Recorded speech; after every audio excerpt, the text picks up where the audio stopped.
Thank you for tuning in to Strategy Rewind. I'm your host, Miguel Lebron, and I'm a personal growth strategist. I help individuals think strategically and establish a strategy in order to be able to accomplish their breakthrough moment. And this podcast focuses on the strategies, the tactics, and the mindset necessary for a breakthrough moment.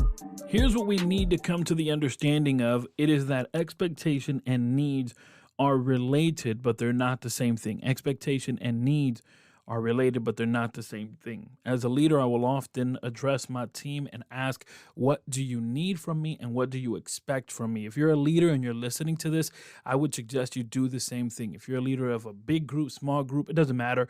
Just get to your team one by one. Don't do it as a group, one by one. Make it as personal as possible. Reach this individual one-on-one and ask them, tell me 3 things that you expect from me and tell me 3 things that you need from me. This idea, originally, I took it from Jesse Cruz's book. Jesse Cruz, who's been on the podcast before, actually has a book where it's called Live Your Dash. And there's a chapter where he talks about actually speaking to his friends and kind of getting to a place where they can define the needs of this relationship, right? If we're in a relationship together, if we're friends, then there should be a need for this relationship. Otherwise, what are we doing here? And in the book, there's a chapter where he goes into that part, and that part of, hey, what is it that you expect from me is what he addresses. But I think it's so important to just ask these 3 questions, or rather these questions, which is 1, what do you expect from me? And 2, what do you need from me? Now, the trick is to establish the number 3 for each one. So it would look like this. If you and I are friends, right? Or maybe I'm your leader, right? In a group setting, the one who's leading the charge is me. And I come to you and I say, hey, listen, I want to make sure I give you the best of me and that I can help you grow and do whatever it is that you want to accomplish. Because in parentheses here, and I know I kind of interrupted myself, but here's one thing you need to understand, leader. The people that are working with you, those people are working with you. And it should be that you should work with them. Now, let me just define this here real quick. They're working with you to bring forth the vision that you have laid out before them. So they've bought into the vision and they're working with you to make that vision a reality. It should be that as a leader, you would reciprocate and you would say, what is your vision? Where do you see yourself in 5 years, in 10 years? Where do you see yourself? And how can I help you in that vision, right? So they're working with you, but you should also reciprocate and work with them for the betterment and the fulfillment of their vision. And for some leaders, unfortunately, they have a huge ego and they're only focused on their own vision, or they lose track of the reality that at the end of the day, you're working with people. And these people may have dreams and aspirations and goals and desires that they themselves want to accomplish. It would behoove you to, reciprocate. That they would work with you in accomplishing the vision and goal you've set forward, but that at one point or another, you would also look back and say, hey, how can I work with you so that you can accomplish your goals, your dreams? Okay, having said that, I close the parentheses. Let me go back to this scenario. You and I were working together. I go to you and I say, hey, I understand you have goals, right? Because we've already had this conversation, or I'm leading up to this conversation, right? You may have goals, you may have desires. I want to ask you as the leader, I want to ask you as the manager, I want to ask you as the leader, tell me 3 things that you expect from me, and tell me 3 things that you need from me. Most likely, the individual will say, well, I don't know, because truly, most leaders don't ask this question. Honestly, most leaders don't ask this question. And so the individual is going to be surprised, and you just stay quiet. You don't have to say anything. Too often, people go beyond the yes. I learned this from Chris Do. Chris Do says, don't go beyond the yes, right? If you are proposing to someone and, you're the guy or you're the person who gets on your knee and you propose, traditionally guys do it, but I know women do it also. So maybe you decided to say, I'm going to do it. And you get on one knee and you pull out the ring and you say, will you marry me? And the person says, yes. automatically the next thing is you put the ring on their finger, you give a hug, you kiss, and you have a go on to a great day, start planning out this wedding. But just imagine for a moment if you got on one knee, took out the ring, will you marry me? The person says yes, and you say, now let me tell you why I think you should marry me. I think you should marry me because I love you, because you're smart, and you go on this tangent. It's like, they already said yes. You don't have to keep talking. You don't have to keep going.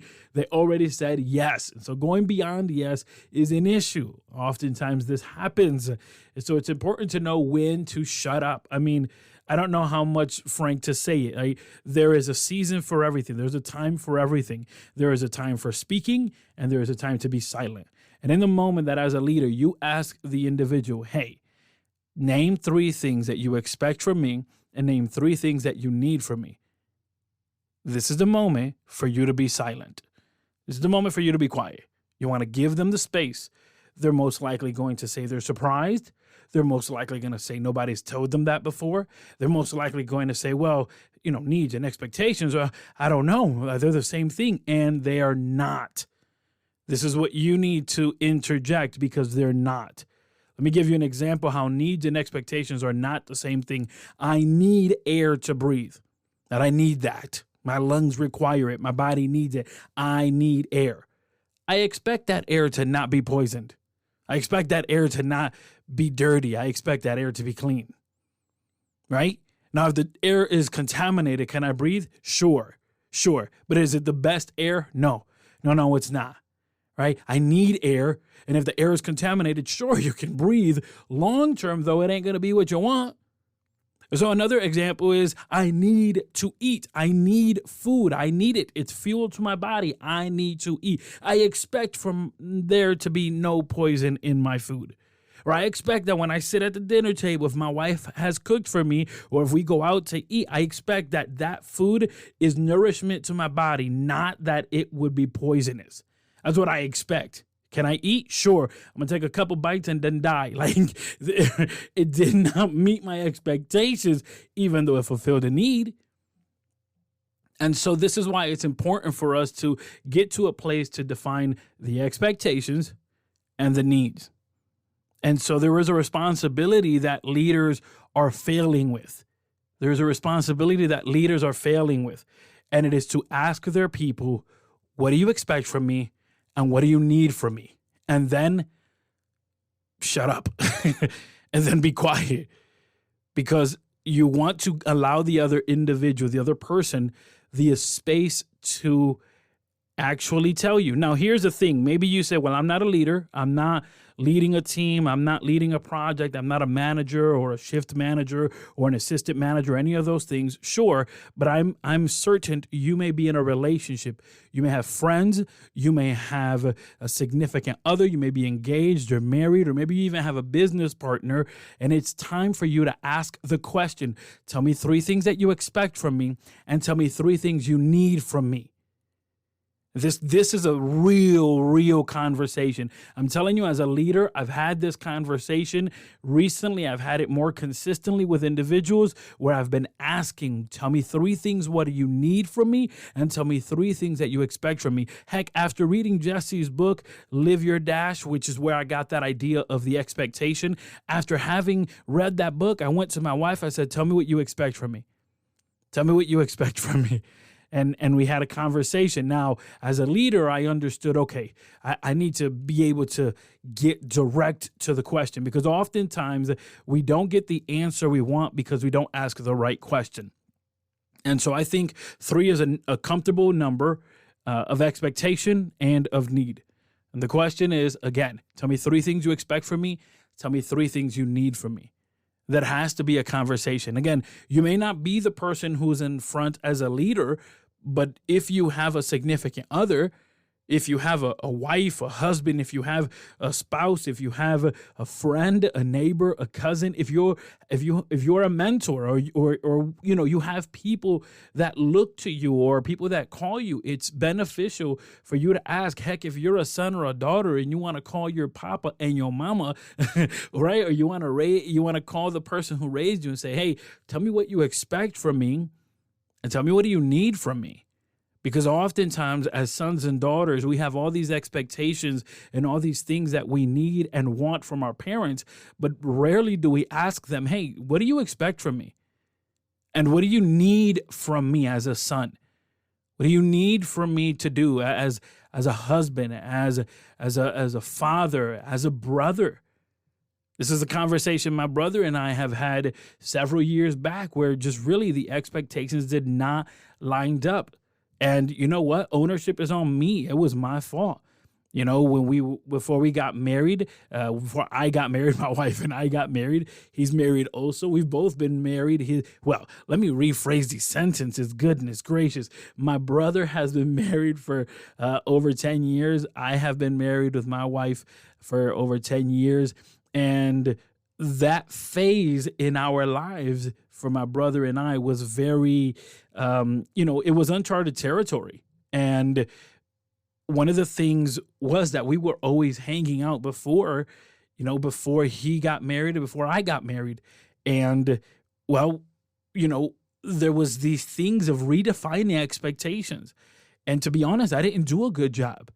I didn't do a good job of redefining expectations. Let me be more specific. I didn't do a good job of actually understanding his expectations.